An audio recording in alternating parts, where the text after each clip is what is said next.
প্রথমে যে কাজটা করতে হবে তা হচ্ছে আপনাকে এইরকম একটি ইন্টারফেস পোর্টাল id.tax.gov.bd এই অপশনে চলে যেতে হবে আপনাকে, অর্থাৎ আমাদের land.gov.bd যে ওয়েবসাইটটি আছে সেই ওয়েবসাইটে প্রবেশ করতে হবে।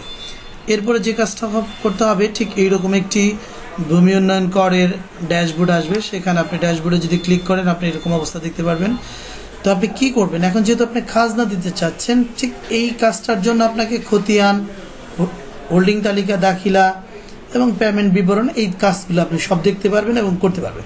প্রথম কাজটা হচ্ছে আপনাকে খতিয়ান সিলেক্ট করতে হবে। আমি খতিয়ান সিলেক্ট করে দিলাম। তো আপনার যেই খতিয়ানটা আপনি নতুন এন্ট্রি করতে চাচ্ছেন সেই খতিয়ানের জন্য তথ্য দিতে হবে। এক্ষেত্রে আপনাকে নতুন খতিয়ান তথ্য প্রদান করুন এই অপশনে ক্লিক করতে হবে। আপনাকে খুব কাঙ্ক্ষিত যে জমির সংক্রান্ত তথ্যাবলী আছে সেই তথ্যাবলী আপনি সঠিকভাবে আপনার দিতে হবে। অবশ্যই বিভাগ সিলেক্ট করতে হবে, ক্লিক করলে আপনার যে বিভাগ সেটা সিলেক্ট করে দিবেন। জেলা সিলেক্ট করতে হবে, আপনার যে জেলা সেই জেলাটা খুঁজে নিতে হবে, এখান থেকে খুঁজে আপনাকে জেলা সিলেক্ট করে দিতে হবে। এরপরে উপজেলা বা সার্কেল, অর্থাৎ আপনার যে সার্কেল অফিস আছে অর্থাৎ উপজেলা আছে সেই উপজেলা সিলেক্ট করে দিতে হবে। আমি যেটা প্রয়োজন সেটা সিলেক্ট করে দিলাম। এরপরে আপনার মৌজা সিলেক্ট করে দিতে হবে, আপনার যেটা মৌজা সেই মৌজা আপনাকে খুঁজে নিতে হবে এখান থেকে যে আপনার কোন মৌজা আপনার সম্পত্তি, তা সিলেক্ট করে দিতে হবে। এরপরে জরিপের ধরন, এখানে কি জরিপের খাজনাটা আপনি দিবেন তা আপনাকে সিলেক্ট করতে হবে। আপনাকে এখানে দেখতে হবে আপনার কোন জরিপের খাজনা এখন আপনি দিবেন। যেহেতু আমাদের আরএস চলমান, অতএব আরএস সিলেক্ট করে দিতে হবে। এবং খতিয়ান নং, আপনাকে খতিয়ান নংটা অবশ্যই আপনাকে দিতে হবে। আমি আমার খতিয়ান নাম্বারটা যাচাই করে দিয়ে দিলাম। তো খতিয়ান নংটি যাচাই করা হলো। খতিয়ান নংটি যাচাই করার পরে আপনাকে হোল্ডিং নাম্বার দিতে হবে।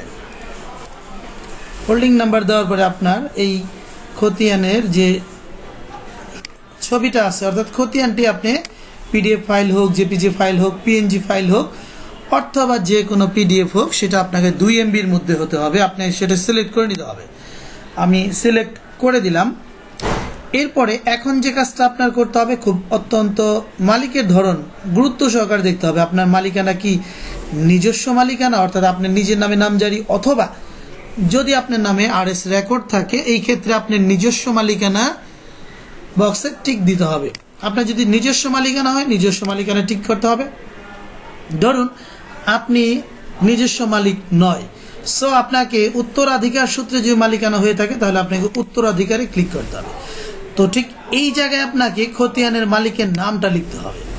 খতিয়ানের মধ্যে যে মালিকের নাম আছে ঠিক সেই নামটা হুবহু যেইভাবে আছে ঠিক ওইভাবে আপনাকে এখানে পোস্টিং দিতে হবে। আপনাকে কেয়ারফুলি খতিয়ানের যে নামটা আছে সেই নামটা সিলেক্ট করে নিতে হবে। আমি খতিয়ানের মালিকের নাম দিয়ে দিলাম। এরপরে মালিকের সাথে আপনার সম্পর্ক, আপনি কি সম্পর্ক হন মালিক, অর্থাৎ মালিক যদি আপনার ছেলে হয়, মেয়ে হয়, স্বামী, স্ত্রী, পিতা, মাতা, সহোদর ভাই, সহোদর বোন, সৎ ভাই, সৎ বোন, নানা, নানি, দাদা, দাদি, নাতি, নাতনি, এরকম যে সম্পর্কটা আপনার এখানে প্রযোজ্য ঠিক সেই সম্পর্কটা আপনাকে এখানে দিয়ে দিতে হবে। ধরুন আমি একটি সম্পর্ক দিচ্ছি দাদা, তো দাদা সম্পর্ক দিয়ে দিলাম। এরপরে আপনাকে ক্লিক করতে হবে যে দাদা হলে আপনার এখানে যে উত্তরাধিকার খতিয়ানের মালিক যে আছেন মালিকের অবশ্যই আপনার নাম লিখে দিতে হবে। তো নামটা সঠিকভাবে আমি খতিয়ানের যে মালিকের পিতার নামটি লিখে দিলাম। এই পর্যায়ে আপনাকে ওয়ারিশ সনদ অথবা অন্যান্য ডকুমেন্ট সংযুক্ত করতে হবে। আপনাকে যদি ওয়ারিশ সনদ আপনি যেভাবে আছেন সেইভাবে মালিকানার ডকুমেন্টটা দিতে হবে যে আপনি সম্পর্কে তার যে সম্পর্কটা বহন করছেন। ঠিক আমি আমার যে সম্পর্কটা আছে সেই সম্পর্কটা আমি খুঁজে নিয়ে আমি দিয়ে দিলাম। যেমন এই ধরনের একটি ওয়ারিশ সনদ আমার কাছে আছে হাতে, তো আমি ওয়ারিশটা সিলেক্ট করে দিলাম। সিলেক্ট করে দেওয়ার পরে আপনার যে কাজটা করতে হবে তাহলে আপনার ঠিকানা দিয়ে দিতে হবে। আপনার যে ঠিকানাটা আছে সেই ঠিকানাটা আপনার দিয়ে দিতে হবে। এখানে লিখে দিতে হবে আপনার ঠিকানাটা। আপনি সমস্ত তথ্য পূরণ করার পরে আপনাকে এখানে সংরক্ষণ বাটনে ক্লিক করতে হবে। যদি আরও কিছু থেকে থাকে এই ক্ষেত্রে আরও বাটনে ক্লিক, তো এই ক্ষেত্রে সংরক্ষণ করে দেওয়ার পরেই দেখবেন এরকম একটি ইন্টারফেস চলে আসছে, লোড হবে। আপনাকে একটু সময় নিতে হবে, দেখবেন যে আপনার কাজটা সঠিকভাবে হয়ে গেছে। অর্থাৎ আপনার এখানে যে খতিয়ানের যে তালিকাটা আছে সেই তালিকায় দেখবেন আপনার এখানে আজকের তারিখ অনুযায়ী এই তারিখ অনুযায়ী অপেক্ষমান দেখাবে, অর্থাৎ আপনি যে জমা দিয়েছেন সেই তালিকাটা এখানে অপেক্ষমান দেখাবে। আপনি এখানে যখনই আপনার কাজটা দেখবেন আপনার এখানে দেখবেন যে আপনার তালিকাটা সঠিকভাবে আছে কিনা। তো যখনই আপনি দেখবেন যে আমার তালিকাটা সঠিক আছে, মিলে যাবে, তারা অনুমোদন দিয়ে দিলে আপনি সুন্দর করে অনলাইনে বসে ঘরে বসেই খাজনাটা পরিশোধ করতে পারবেন। আপনার সকল তথ্য যদি সঠিক হয়ে থাকে তাহলে আপনাকে ভূমি উন্নয়ন কর অর্থাৎ আপনার যে খতিয়ান সংযুক্তি ছিল সেটা এখন আপনি দেখতে পারবেন। যে আমরা যেটা দেখেছিলাম এই জায়গায় অপেক্ষমান ছিল, এখন সেটা অনুমোদিত দেখাচ্ছে। অপেক্ষমান ছিল সেটা এখন অনুমোদিত দেখাচ্ছে, অর্থাৎ আমার এই দুইটা যে খাজনার জন্য খতিয়ান সেই খতিয়ান দুইটা প্রস্তুত হয়েছে। এখন আপনি ঘরে বসে একদম সহজে আপনার হাতে থাকা স্মার্টফোন অথবা নগদ অথবা বিকাশ অথবা যে কোনো পেমেন্ট গেটওয়ের মাধ্যমে আপনি আপনার এই খাজনাটা পরিশোধ করতে পারবেন। তো আমরা যেটা দেখলাম হোল্ডিং তালিকায় যদি দেখি, আমরা এখন হোল্ডিংয়ে চলে যেতে হবে। আমাকে হোল্ডিংয়ে গেলে দেখা যাবে আমাদের যে আমরা যে খাজনাটা দিতে চাচ্ছি সেই খাজনাটা আমাকে দেখাবে এখন, অর্থাৎ আমার যে খাজনাটা স্ট্যাটাস হচ্ছে সৃজিত হয়েছে। এখন আমাকে পদক্ষেপ নিতে হবে। পদক্ষেপে দুইটা জিনিস, এখানে যে আই বাটনটা আছে এই আই বাটনে আপনাকে ক্লিক করতে হবে।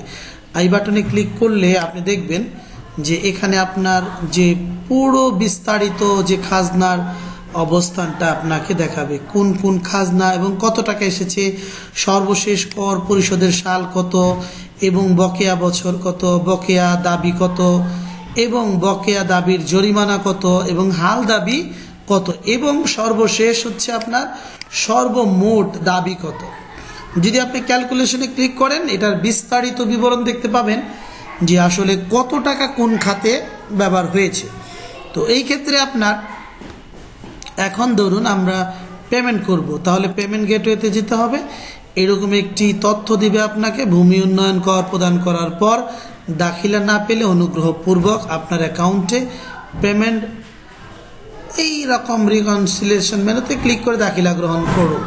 তো এই অবস্থা যে অবস্থা আছে আমাদের, এখন আমাদের ই পেমেন্ট করব। আমরা যেহেতু বিষয়টা বাতিল করব না, আমরা ই পেমেন্ট করব। ই পেমেন্টে ক্লিক করতে হবে, লোড হবে, একটু সময় অপেক্ষা করতে হবে। আপনার যে পেমেন্ট গেটওয়ে পছন্দ, অর্থাৎ আপনার এখানে পেমেন্ট গেটওয়ের মাধ্যম নির্বাচন করতে হবে। আপনার ট্র্যাকিং আইডি হবে এটা, পরিমাণটা হবে এটা, এবং আপনি উপায়, নগদ, রকেট, ওটিসি এ চালান, বিকাশ এ চালান দিয়ে আপনি এই কাজটি করতে পারবেন। তো আমি এখন আমার যেটা পছন্দের পেমেন্ট গেটওয়ে সেটা আমি সিলেক্ট করলাম। আপনি আপনার হাতে থাকা যেই পেমেন্ট গেটওয়েটা সহজ এবং আপনার হাতের নাগালে সেটা আপনি ক্লিক করতে পারেন। তো আমি বিকাশ সিলেক্ট করলাম, পরবর্তীতে ক্লিক করলে একটু অপেক্ষা করবে, আমাকে নাম্বারটা দিতে হবে, যে নাম্বারটা দিয়ে আমি আমার খাজনাটা পরিশোধ করব। সো আমি এখানে আমি আমার নাম্বারটি ডায়াল করে দিলাম।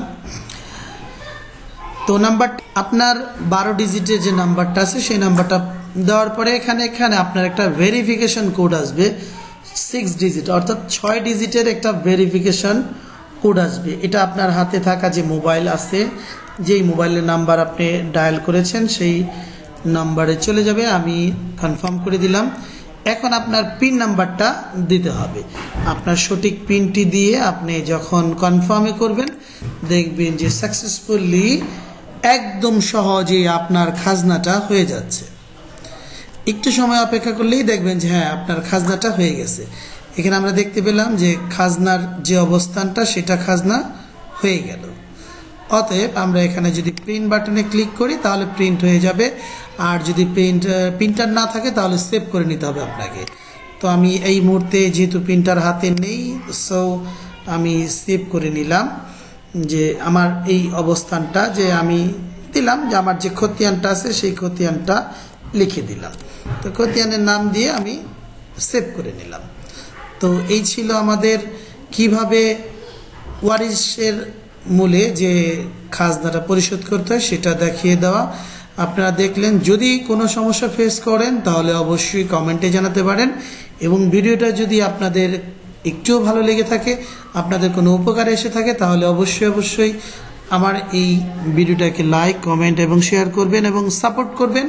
এবং ভিডিওতে যেহেতু আমি এই চ্যানেলে নতুন, সো আমার এই চ্যানেলটাকে অবশ্যই সাবস্ক্রাইব এবং নোটিফিকেশন বাটনটি অন করে রাখবেন। সবাইকে সেই পর্যন্ত আল্লাহ হাফেজ। আসসালামু আলাইকুম ওয়া রাহমাতুল্লাহি ওয়া বারাকাতুহু।